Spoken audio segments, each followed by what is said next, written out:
டெல்லியில இருக்கக்கூடிய அரவிந்த் கெஜ்ரிவாலுடைய வீட்ல அமலாக்கத்துறை அதிகாரிகள் சுமார் 3 மணி நேரம் விசாரணையில ஈடுபட்டிருக்காங்க. அதுக்கப்புறமா அதிரடியா கைது செய்யப்பட்ட அவரு வெள்ளிக்கிழமையான இன்னைக்கு நீதிமன்றத்துல ஆஜர்படுத்துறதா சொல்லியிருக்காங்க. இதுக்கு நடுவுல ஆம் ஆத்மி நிர்வாகிகளும் தொண்டர்களும் ஆர்ப்பாட்டத்தை நடத்தி வந்துட்டு இருக்கிறதுனால போலீசார் எல்லாருமே பாதுகாப்பு படையினரோட குவிக்கப்பட்டிருக்கு அப்படின்ற மாதிரியும் இருக்கு.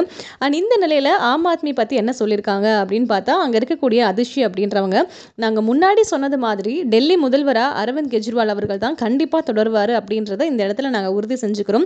இது நாங்க ஆரம்பத்துல இருந்தே தான் சொல்லிக்கிட்டே இருக்கோம். இதுல எங்களுக்கு எந்த விதமான ஒரு மாற்று கருத்துமே கிடையாதே அப்படின்றது மட்டும் இல்லாம, அவர் கண்டிப்பா ஜெயிலுக்கு போனாலுமே கூட சிறையில் இருந்தபடியே முதல்வரா அவர் செயல்படுவாரு. அவருடைய பணியை தொடர்வதை எந்த சட்டமும் தடுக்க முடியாது. அவர் குற்றவாளியே கிடையாது அப்படின்ற மாதிரி ஆம் ஆத்மியில இருந்து அதிஷி அப்படின்றவங்க தெரிவிச்சிருக்காங்க. இதை தொடர்ந்து சிறையில் இருந்தபடி அவர் எப்படி தொடர்வாரு, அப்படி ஒருவேளை அவர் கண்டினியூ பண்ணாருன்னா சட்ட ரீதியான சில அரசியல் ரீதியான நெருக்கடிகள் எல்லாம் உருவாகுமே அப்படின்ற மாதிரி கேட்டா, அவங்க சைட்ல இருந்து வாய்ப்பே கிடையாது, இவருதான் முதலமைச்சர் அப்படின்ற மாதிரி அவங்க கட்சியை சேர்ந்த நபர்கள் சொல்லிட்டு இருக்காங்க.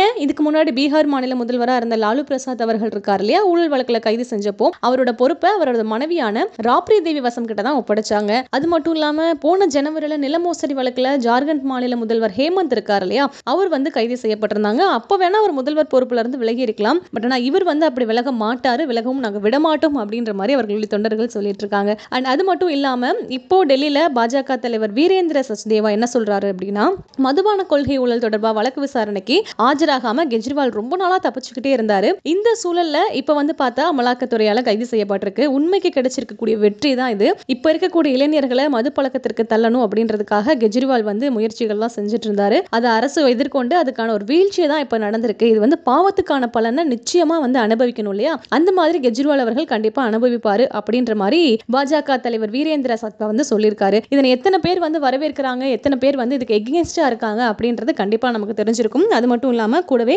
பொன் ராதாகிருஷ்ணன் பாஜக இருக்கக்கூடிய அவரும் இது உண்மைக்கான ஒரு வெற்றி தானே தவிர இது எந்த விதமான தவறுமே கிடையாது அப்படின்ற மாதிரி சொல்லியிருக்காரு. Arasan sanitary world western Indian toilet set and ceramic wash basin SS tabs 30% discount. இச்சலுகை மார்ச் 31 வரை மட்டுமே. அரசன் சானிட்டரி வேர்ல்ட், சென்னை சில்க்ஸ் அருகில், மதுரை.